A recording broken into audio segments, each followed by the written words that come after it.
Los invito, por favor, a abrir las Sagradas Escrituras en la primera carta del apóstol Pablo a los Corintios.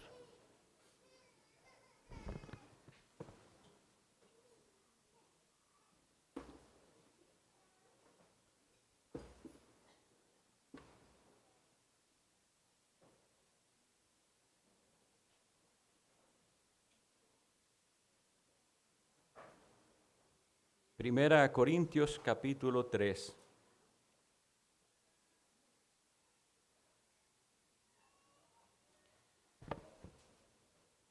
Vamos a leer todo el capítulo. Ya habíamos tenido una exposición en una parte de este.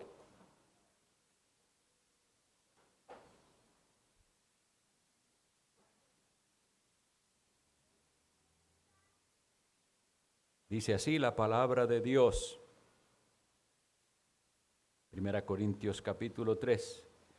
De manera que yo, hermanos, no pude hablaros como a espirituales, sino como a carnales, como a niños en Cristo. Os di a beber leche y no vianda, porque aún no erais capaces, ni sois capaces todavía. Porque aún sois carnales, pues habiendo entre vosotros celos, contiendas y disensiones. ¿No sois carnales y andáis como hombres? Porque diciendo el uno, yo ciertamente soy de Pablo, y el otro, yo soy de Apolos, ¿no sois carnales? ¿Qué pues es Pablo y qué es Apolos? Servidores por medio de los cuales habéis creído, y esto según lo que a cada uno concedió el Señor. Yo planté, Apolos regó, pero el crecimiento lo ha dado Dios. Así que ni el que planta es algo, ni el que riega, sino Dios que da el crecimiento. Y el que planta y el que riega son una misma cosa, aunque cada uno recibirá su recompensa conforme a su labor. Porque nosotros somos colaboradores de Dios y vosotros sois labranza de Dios, edificio de Dios. Conforme a la gracia de Dios que me ha sido dada, yo como perito arquitecto puse el fundamento y otro edifica encima, pero cada uno mire cómo sobreedifica.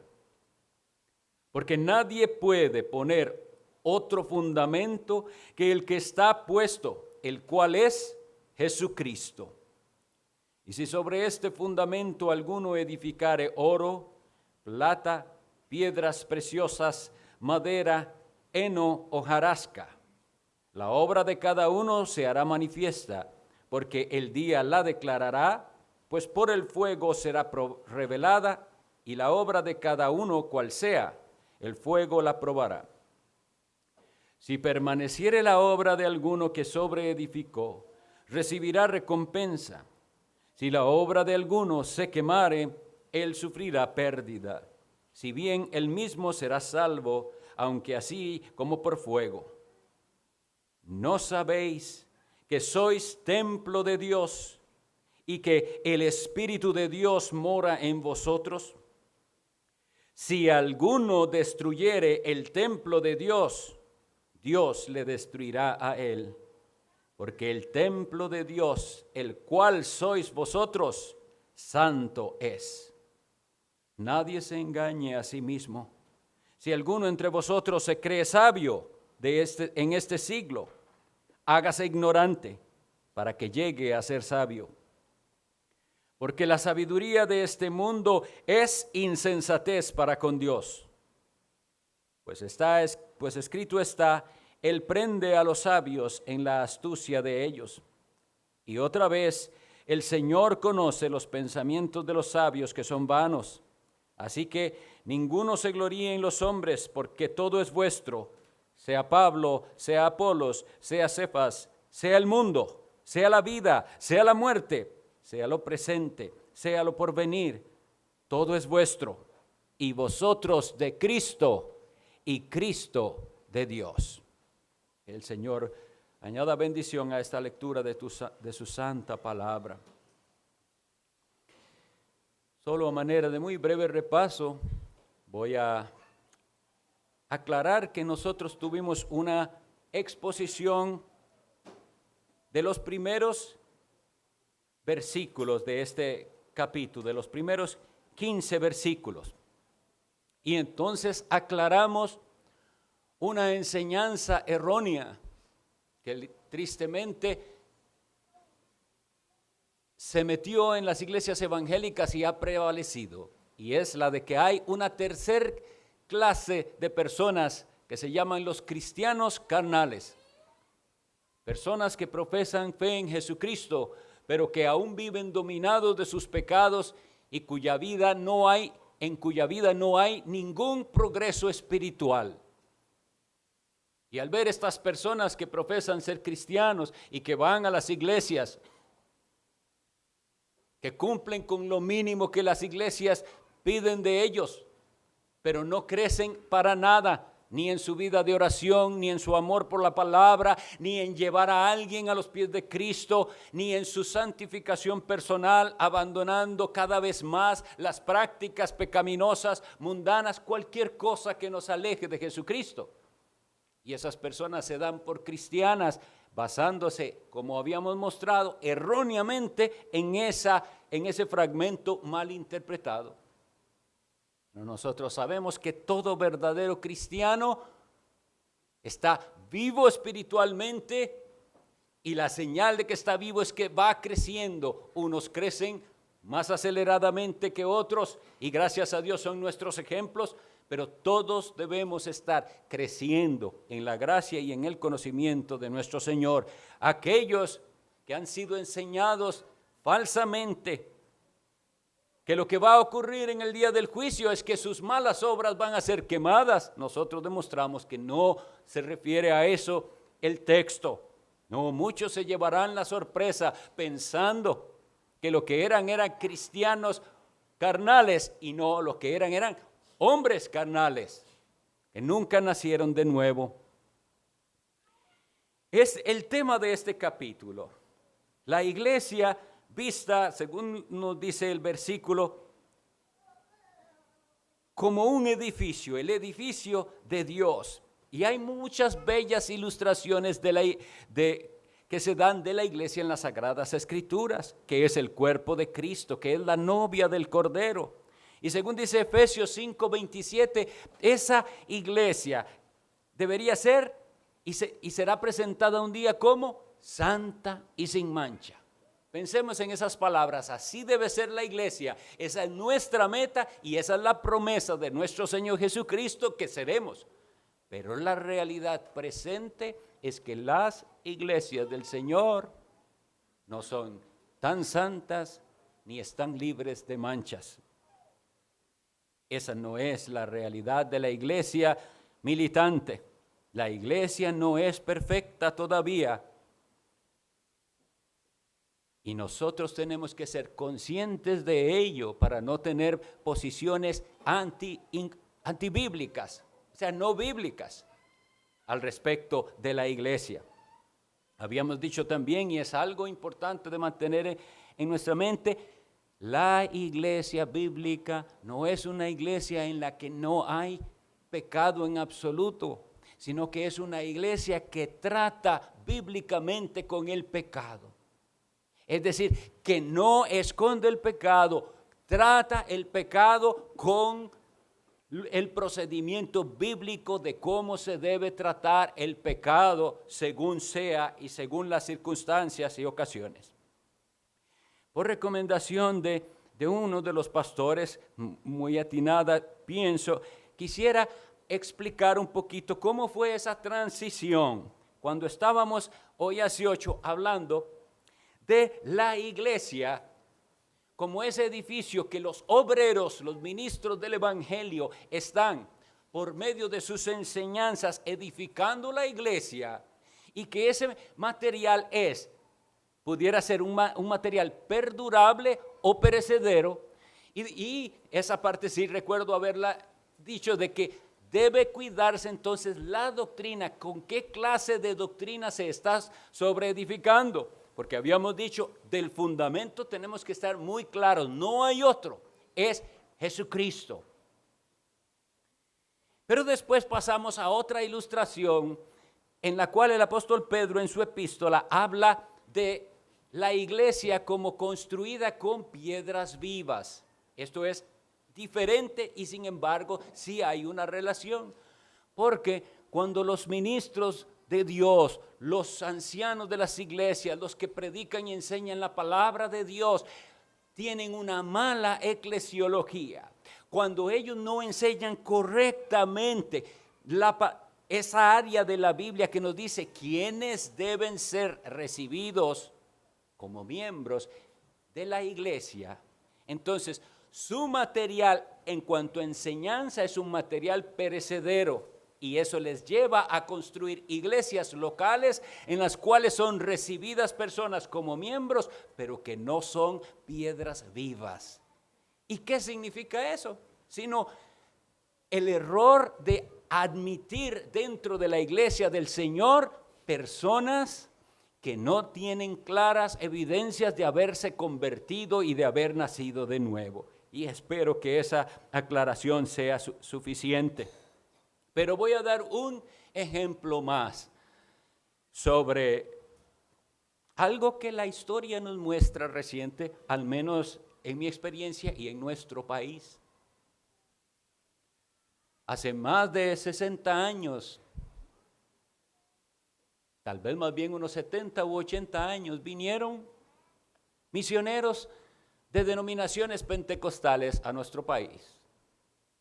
Y aquellos misioneros traían el evangelio. Si usted pudiera escuchar sus predicaciones se basaban en la palabra de Dios, en Cristo, en la obra de Cristo, en la necesidad de nacer de nuevo, de la conversión. Y aquellos hombres pusieron un fundamento correcto. Pero sabemos que hay unos serios defectos en la teología de estas iglesias. Porque Dios no solamente ya les hablaba por la palabra de Dios, sino que había otras maneras en que Dios hablaba. Porque el énfasis que se dio a las emociones y a los sentimientos fue desproporcionado e inadecuado.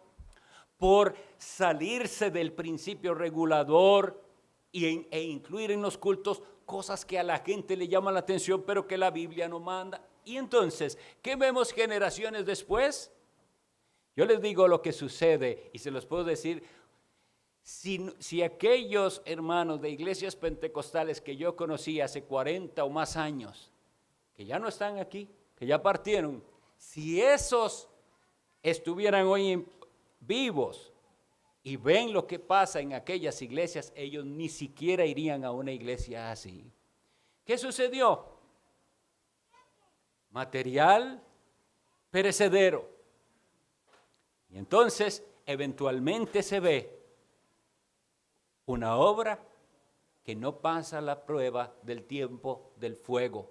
Y terminó aquello que alguna vez estuvo compuesto por verdaderos convertidos, que salieron de una religión de obras del catolicismo y que abrazaron la salvación por gracia, aunque como les digo, con ciertos defectos en su teología.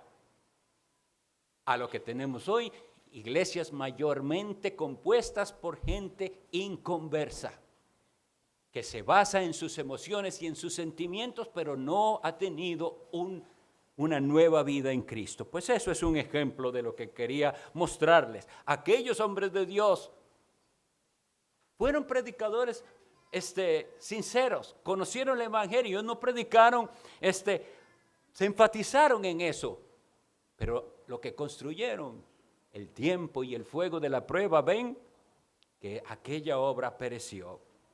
Ya no se puede de algunas, ni siquiera de esas iglesias, llamarse iglesias. Nosotros vemos esta ilustración en este fragmento de la iglesia como el edificio de Dios y como en particular el templo de Dios.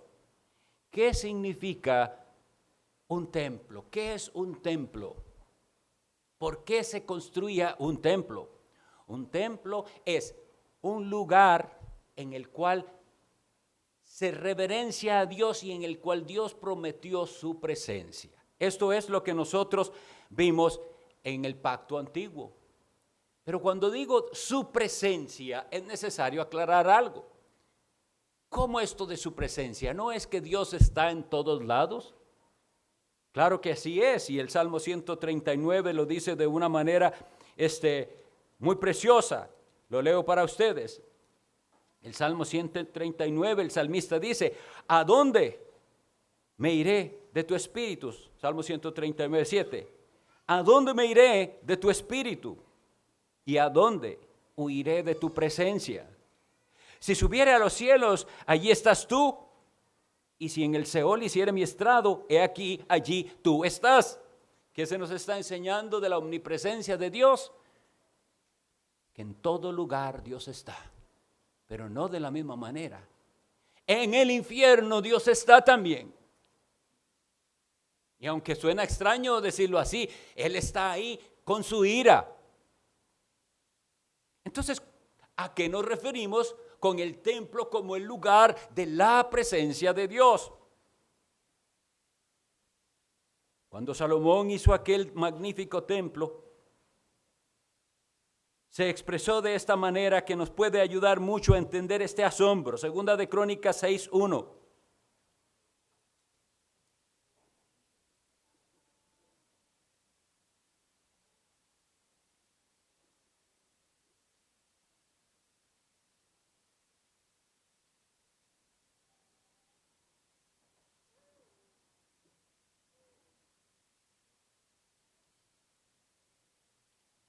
Entonces dijo Salomón, Jehová ha dicho que él habitaría en la oscuridad.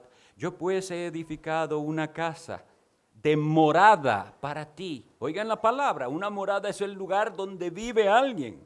Y una habitación en que mores para siempre. Y después él mismo en este capítulo nos dice en el versículo 18, él mismo se cuestiona y dice, mas ¿es verdad que Dios habitará con el hombre en la tierra?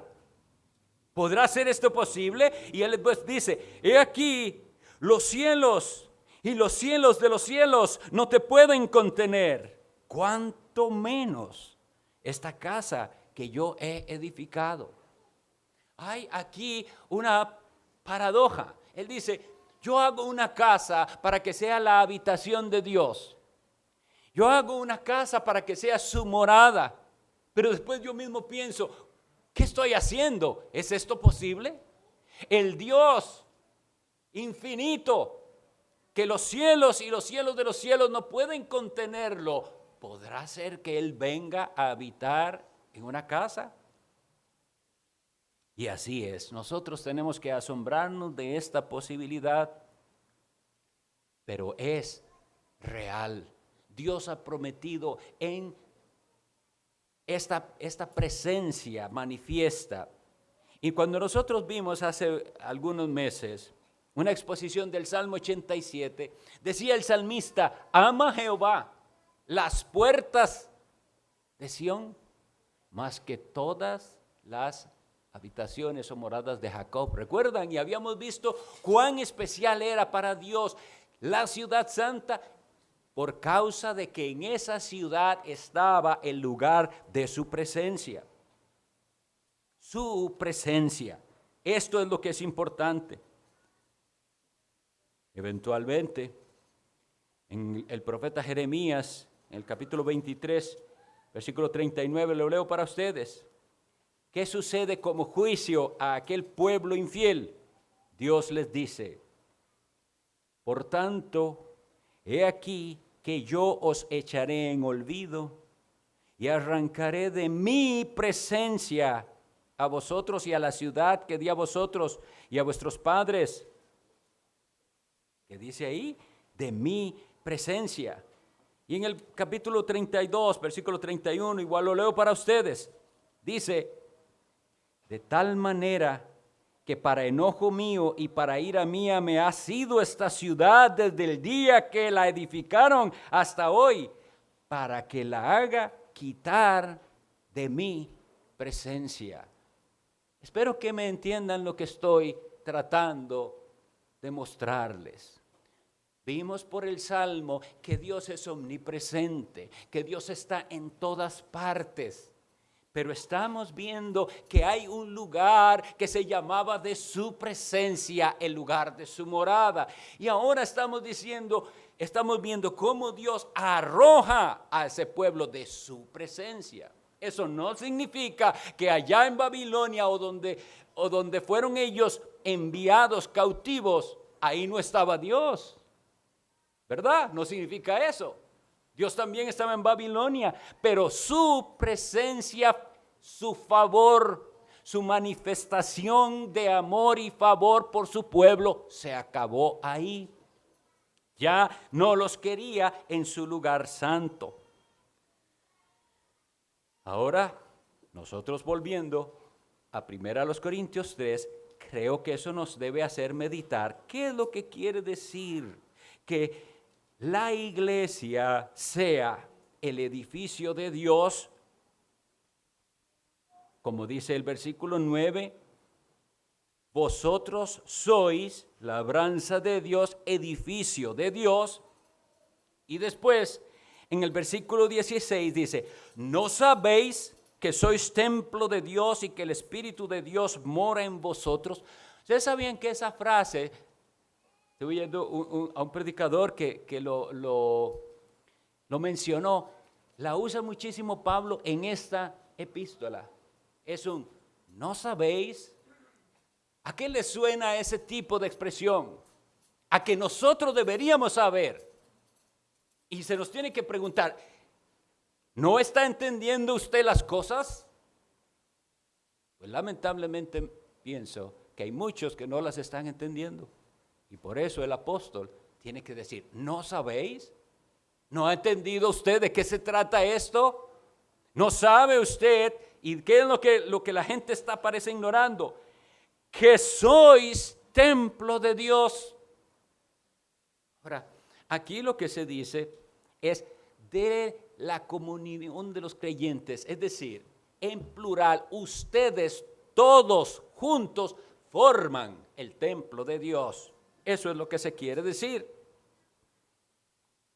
Nosotros sabemos, por la Sagrada Escritura, Juan 14, 17, por ejemplo, que el creyente en particular e individualmente llega a ser morada del Espíritu Santo. Otra maravilla de la cual cada creyente debería expresarse como se expresó Salomón. Y hay gente que no se maravilla de esto. Tal vez porque no lo ha experimentado. Al leer la Escritura y decir, ¿cómo es esto? Que Dios, el Espíritu Santo, vino a mí. Que yo individual y particularmente soy morada del Espíritu Santo de Dios. Esto debería a la persona llevar a exclamar como Salomón, ¿será esto posible? Que el Dios de los cielos viniera a mí. Y es posible y está prometido. Y sin embargo, aquí en este versículo no está hablando de esa morada particular, individual. Está hablando de vosotros en plural sois el templo de Dios y el Espíritu de Dios mora, habita, reside con ustedes. Nosotros debemos entonces entender cuán seria es esta pregunta, porque podemos tener en medio de nosotros personas viniendo con frecuencia, pero nos extrañamos de sus actitudes y de su falta de crecimiento espiritual, o que no parece haber vida espiritual y no hay ningún avance. Y a esas personas les dice Dios, usted no sabe aquí a dónde llegó. Aquí donde estamos reunidos está Dios, su presencia. Este es el templo de Dios. Se vuelve el templo de Dios porque los hijos de Dios reunidos invocando el nombre de su Hijo Jesucristo reciben esa promesa de que Él viene al encuentro de su pueblo. Ahora, una vez que le dice esto, les dice en el versículo 17, quisiera que prestemos atención a estas palabras tan fuertes. Si alguno destruyere el templo de Dios, Dios le destruirá a él, porque el templo de Dios, el cual sois vosotros, santo es. Hay una terrible tendencia a menospreciar la iglesia de Dios hoy en día. Y no se da cuenta las personas que menosprecian la iglesia de Dios cuán grave pecado es esto. Claro, sabemos las causas. Muchas que se llaman iglesias ya no funcionan como iglesias, sino, como dice la Biblia, se han vuelto sinagogas de Satanás. Es Cristo el que dijo así, ¿verdad? Y esos han manchado el nombre de Cristo y de su iglesia de tal manera que ahora hay gran confusión y sospechas y dudas con respecto a la iglesia. Pero la iglesia de Cristo, esa comunión de personas que han sido sacadas del mundo, apartadas por Dios y para Dios, son para Dios algo tan especial que hay una seriosísima advertencia. Si alguno destruyere el templo de Dios, Dios le destruirá a él. Cuando nosotros estuvimos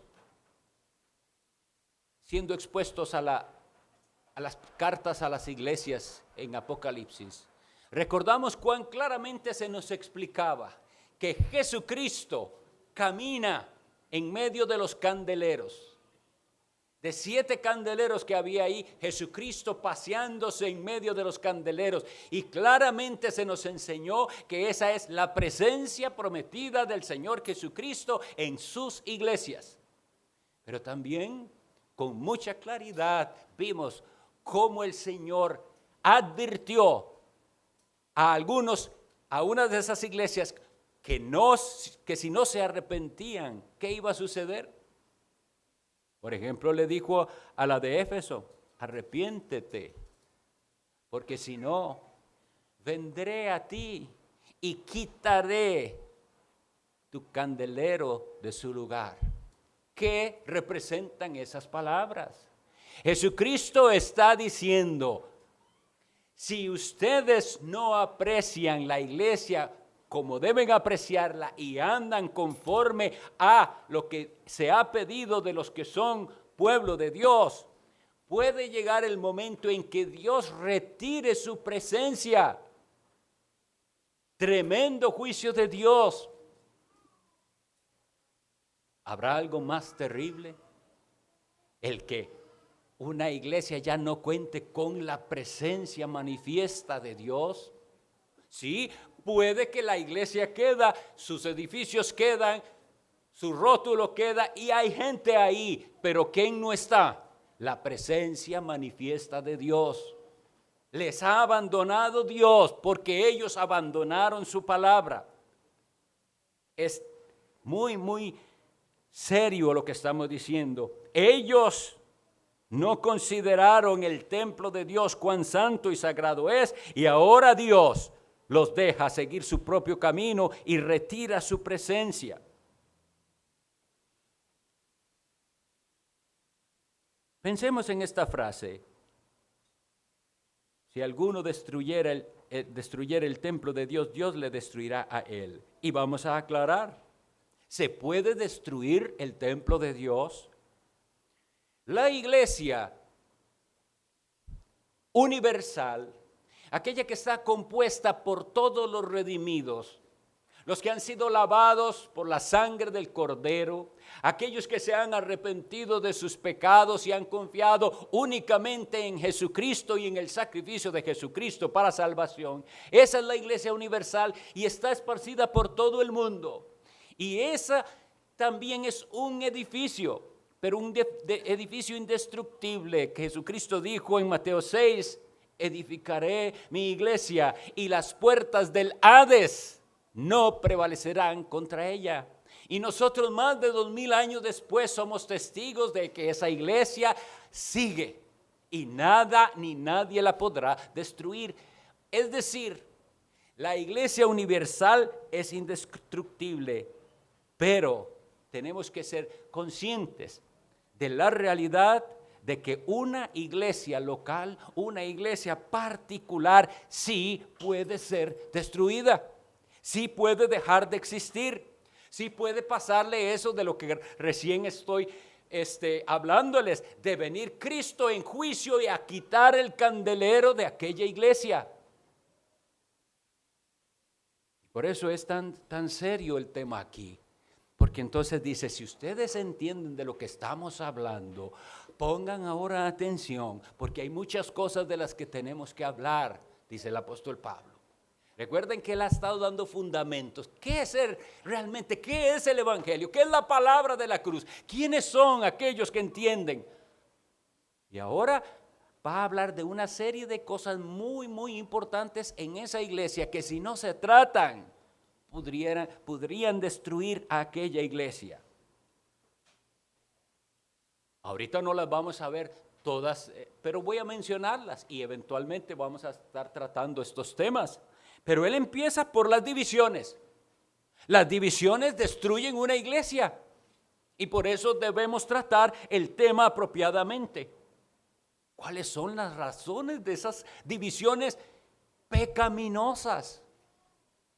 Debemos identificarlas porque hay otro tipo de divisiones que la Biblia misma dice que se dan, que son necesarias. El mismo apóstol va a decirlo en 1 Corintios 11, dice que a veces es necesario que en ciertos lugares se den disensiones para que se muestre quiénes son los aprobados.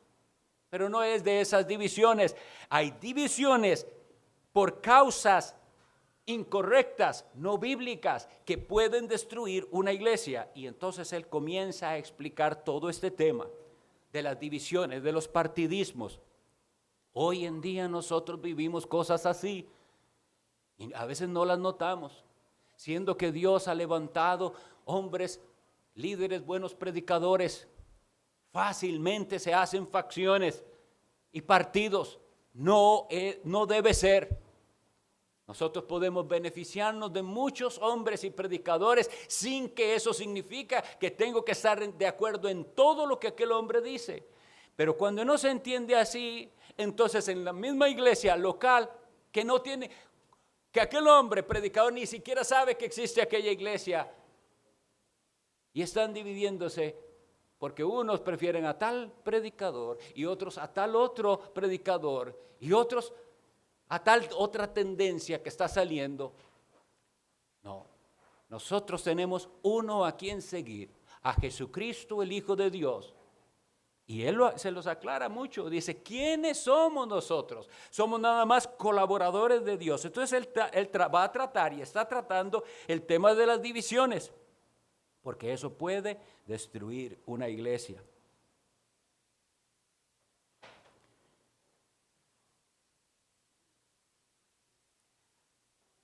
Antes que esto, para asociarlo con el tema que veníamos estudiando de sobreedificar con materiales incorrectos, creo que es necesario aclarar que a veces los que han sobreedificado han ellos mismos colaborado en la destrucción de aquellas iglesias, pero lo han hecho por ignorancia o por descuido.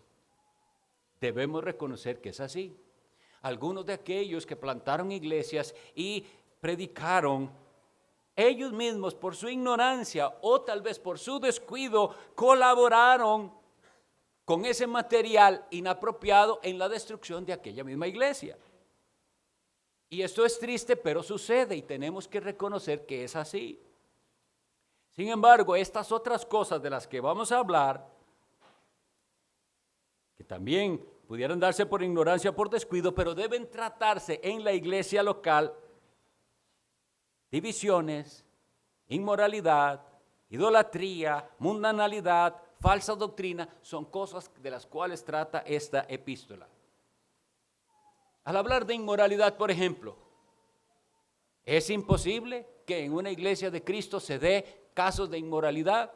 No, no es imposible, lamentablemente no es imposible. Pero ¿qué debe hacerse tratar ese pecado bíblicamente, porque si no se trata bíblicamente, los pecados sexuales destruyen una iglesia. Se vuelve en una iglesia que vive disculpando el pecado sexual. ¿Cuán serio es él? Nosotros lo vamos a ver después, llegaremos a ese capítulo.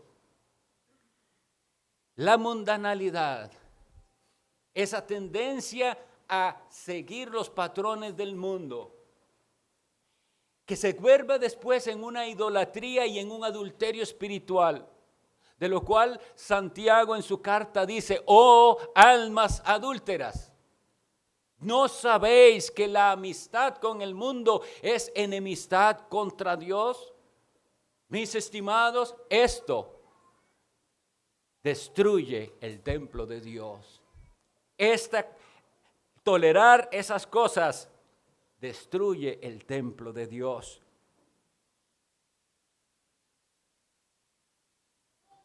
Y la falsa doctrina, cuando se meten enseñanzas y se comienza a ser liviano en cuanto a posiciones doctrinales. En Corinto se llegó a dar, tanto que había gente, veremos también eso luego, que estaba cuestionando si había resurrección o no. Y era una iglesia que llegó a pensar que qué bueno aquí somos tan tolerantes que nos respetamos, aquellos sí creen en la resurrección y los de allá no creemos y todos estamos aquí bien. No, eso destruye el templo de Dios. Tiene que haber la unidad del Espíritu.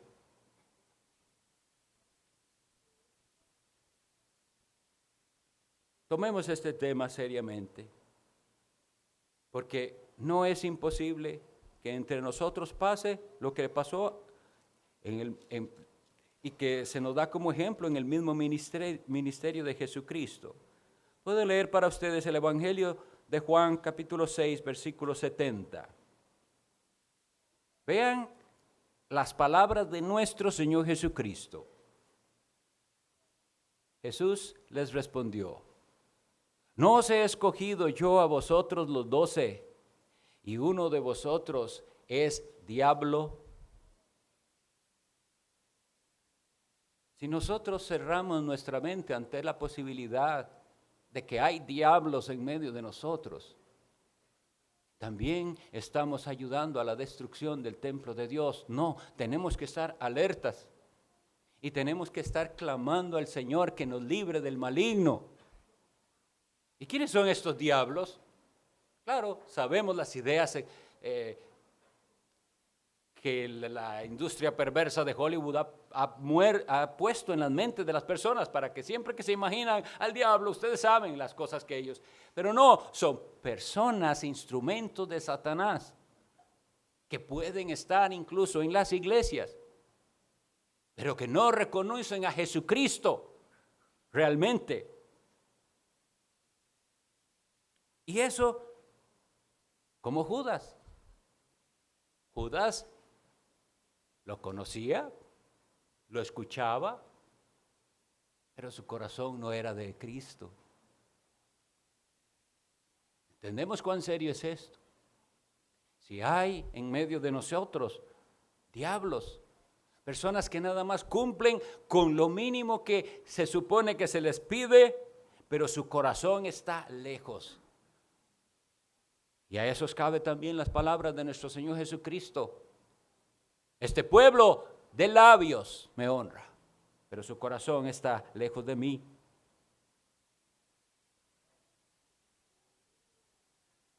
Cuando entendemos bien lo que es el templo de Dios, la iglesia de Dios, vamos a estar gozosos del privilegio que nosotros tenemos. Voy a leer los últimos versículos de este capítulo que dicen así. Después de haber dicho: si alguno destruyere el templo de Dios, Dios le destruirá a él. Porque el templo de Dios, el cual sois vosotros, santo es. Dice: nadie se engañe a sí mismo. Vean qué posibilidad hay de autoengaño. Nadie se engañe. Si alguno entre vosotros se cree sabio en este siglo, hágase ignorante para que llegue a ser sabio. porque la sabiduría de este mundo es insensatez para con Dios, pues escrito está, Él prende a los sabios en la astucia de ellos. Con respecto a esto, nosotros enfatizamos hace unas semanas, ¿quién es la sabiduría de Dios? Jesucristo mismo. No podemos conocer a Dios aparte de Jesucristo. Y otra vez el Señor conoce los pensamientos de los sabios que son vanos. Versículo 21 en adelante. Así que ninguno se gloríe en los hombres porque todo es vuestro. Pensemos en esto. Todo es vuestro. La iglesia es la comunidad privilegiada por Dios. Todo es vuestro. Sea Pablo, sea Apolos, sea Cefas, sea el mundo, sea la vida, la muerte, sea lo presente, sea lo porvenir, todo es vuestro. Pensemos, los líderes de la iglesia, los que Dios pone, son vuestros, son para la iglesia. Efesios 4:8 dice que Cristo, habiendo ascendido, llevó cautiva la cautividad y dio dones a los hombres. ¿Qué significa eso? Dio regalos. Pero si hay diablos en medio de nosotros, esos no aprecian a los hombres de Dios como dones, son estorbos en su vida. Pero aquí a la iglesia les dice, Pablo y Apolos y Cefas, los apóstoles, son de ustedes. Así tiene que la iglesia verlo. Los ancianos que puso Dios son para ustedes, son de ustedes. Los diáconos son de ustedes. Los servidores, el liderazgo es para la iglesia, para que cuide la iglesia, para que alimenten a la iglesia. Son dones de Dios para la iglesia. El mundo es nuestro, es vuestro, dice ahí. Interesante frase. En Romanos 4:13, hablando de la fe de Abraham, dice, porque no por la ley fue dada a Abraham y a su descendencia la promesa de que sería, ¿qué? Heredero del mundo. Iglesia, el mundo, no este mundo corrompido, pecaminoso, no, pero el mundo que creó Dios es vuestro, es para ustedes. Ese mundo y esa creación que también gime por redención, de la cual dice la Escritura que Cristo es heredero de absolutamente todo y nosotros, iglesia, coherederos. Todo es vuestro. La vida y la muerte, ¿en qué sentido? Nosotros nos beneficiamos, iglesia de Dios, de la vida y muerte de Cristo. La verdadera vida, la única vida que ha sido completamente vivida para la honra y gloria del Padre. La única vida que ha sido vivida santa y limpiamente es nuestra por la fe en Él. La muerte de Cristo, nuestra por la fe en Él, a nuestro favor. El presente y el porvenir, todo es vuestro. Si somos de Cristo, porque muy claramente aquí nos dice, y vosotros de Cristo y Cristo de Dios. Todas estas preciosas promesas son para el que está en Cristo. En Cristo, ¿está usted en Cristo? Ahí es donde está el asunto, que usted puede estar en la iglesia, pero no estar en Cristo. Y eso se nota en cómo usted menosprecia la iglesia de Dios, el templo de Dios. La pregunta para usted, para cada uno es, ¿está usted edificando o está usted destruyendo la construcción, el edificio de Dios? Porque si usted es de los que están destruyendo con su actitud, con su falsedad, el veredicto de Dios es: Dios le destruirá a usted. Y le destruirá no significa aniquilación como las herejías predican, significa la destrucción en la muerte eterna del infierno. Pero usted no tiene que ser de los que destruyen. Usted más bien puede ser parte de este maravilloso edificio. ¿Desea usted ser parte? Porque eso, considere sus pensamientos, sus sentimientos. ¿Para qué viene aquí? ¿Por qué desea unirse a esta iglesia? ¿La ve así? Como el templo de Dios, el lugar de su presencia, el edificio de Dios. Y yo ahora me uno al edificio de Dios, una piedra viva. O nada más, vengo a la iglesia porque hay que ir a la iglesia. Y eso se muestra en su actitud. Pregunto, ¿es parte usted de este maravilloso edificio? ¿Aprecia lo que significa ser pueblo de Dios? Esto de todo es vuestro coincide con las palabras del apóstol Pablo en otra parte, en Romanos 8:22. ¿Recuerdan? El que no escatimó a su propio hijo. ¿Qué significa esa palabra? No lo negó. No dijo, no, yo le doy todo, pero a mi hijo no escatimó a su propio hijo, sino que lo entregó por nosotros. Y después pregunta, si hizo eso Dios, ¿no nos dará con Él, con Jesucristo, todas las cosas? Así que no estamos diciendo nada aislado en este texto. Todo nos lo ha dado Dios en su Hijo Jesucristo. Pero si usted no tiene al Hijo, no tiene al Padre, no tiene la vida, no tiene participación, no es coheredero. ¿Cuánto deseamos que usted pida a Dios ser incluido dentro de este número de los favorecidos? Que el Espíritu Santo le revele a Cristo.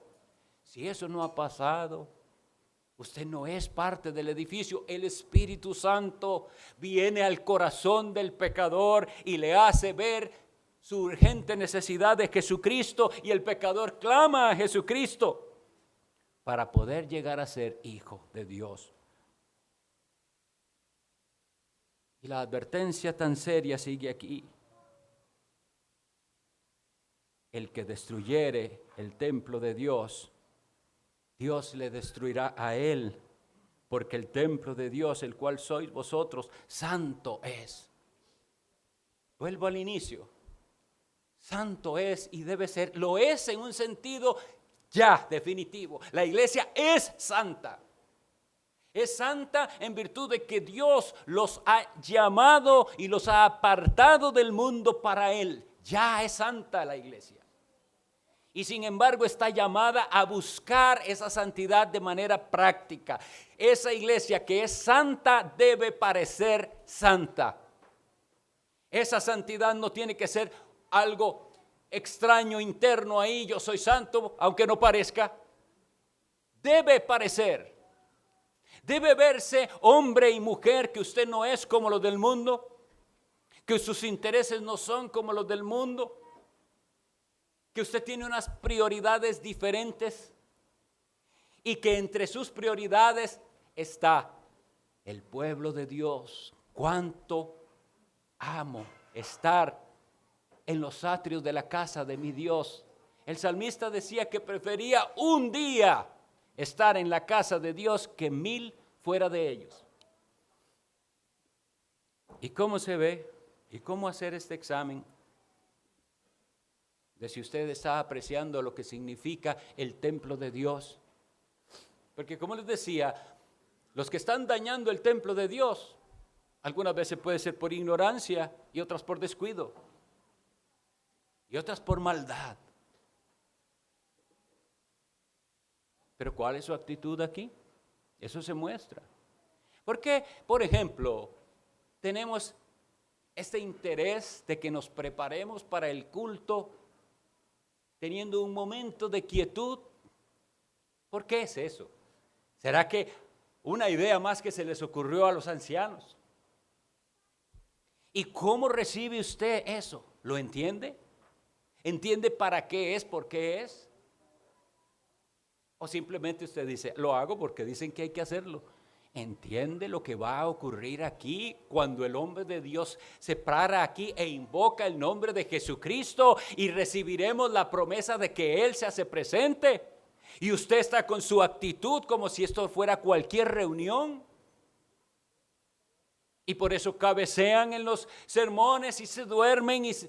Todo eso muestra la realidad de su corazón.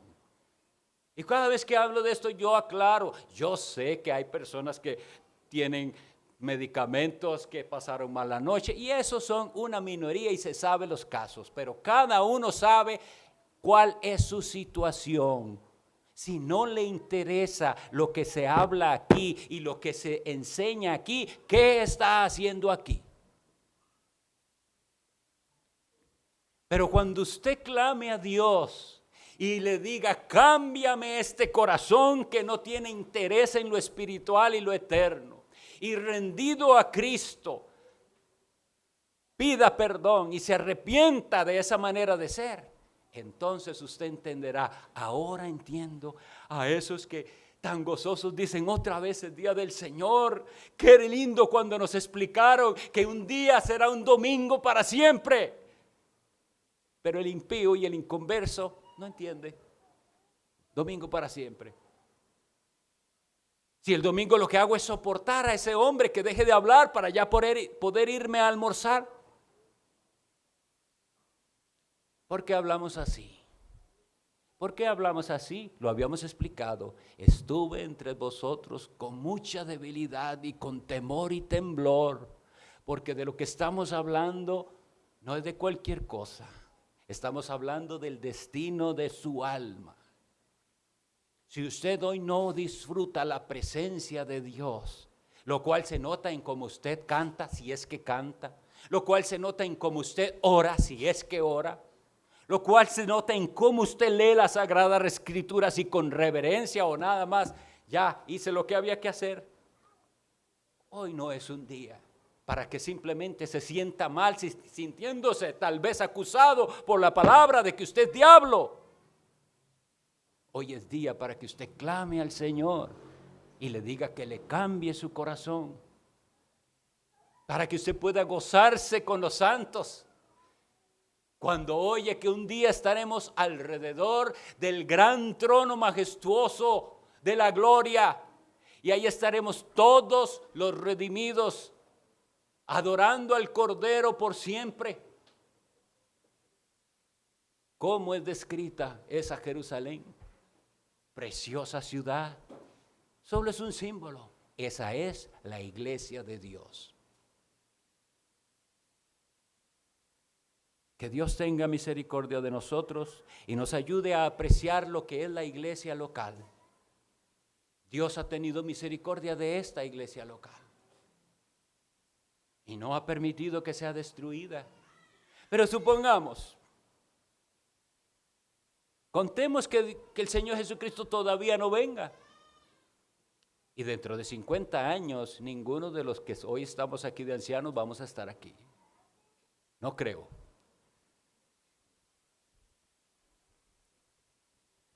¿Será todavía una iglesia de Dios? ¿O se habrá apartado del camino siguiendo las fábulas? ¿Se habrá destruido un templo local? ¿O estará? Y por eso es que yo admiro tanto el ministerio del Tabernáculo Metropolitano. No sé si ustedes saben, pero hay iglesias muy antiguas, más viejas que eso. Esa iglesia traza su historia del año 1650. Estaban en un lado, luego se volvieron a otro, pero imagínense, desde 1650 había un grupo de creyentes que están representados todavía fielmente ahí en Londres, una iglesia fiel. Gloria a Dios por esos ejemplos, pero lamentablemente tenemos que reconocer que muchas buenas y preciosas iglesias que hace no siglos, sino 50, 100 años, tuvieron maravillosos predicadores que hablaron la verdad y fueron iglesias florecientes, predicadores poderosos. Y hoy a esas iglesias no podemos entrar. Dejaron el evangelio. Vino gente y destruyó el templo de Dios, y hoy en día son sinagogas de Satanás. Iglesias liberales, iglesias que han abrazado la impiedad. Eso no estoy inventando. Vayan y busquen sobre las primeras iglesias fundadas en los Estados Unidos y hoy pertenecen a denominaciones liberales que se apartaron de la Biblia. Si alguien destruyera el templo de Dios, Dios le destruirá a él. Cuidemos entonces el templo de Dios, así como vamos a cuidarlo los días estos que se va a reunir, porque queremos que esté bien, y eso es bien, pero cuidemos la casa espiritual, el edificio de Dios. Oremos. Señor Dios Todopoderoso, rogamos tu perdón, porque muchas veces no valoramos lo que tú nos has dado, porque tú nos has dado todo en tu Hijo Jesucristo, todo es nuestro. Qué amor, qué maravilla de tu amor para con nosotros. Pero hoy puede que haya personas que no tienen a Cristo, y si no tienen a Cristo no tienen nada. Ten misericordia de ellos. Inquieta sus corazones para que salidos de aquí vayan y clamen por salvación a Jesús. Y que un día puedan ser incluidos como piedras vivas en este edificio que tú has levantado en este lugar. A ti sea la honra y la gloria por siempre, oh Dios, y a tu Hijo nuestro Señor Jesucristo. Amén.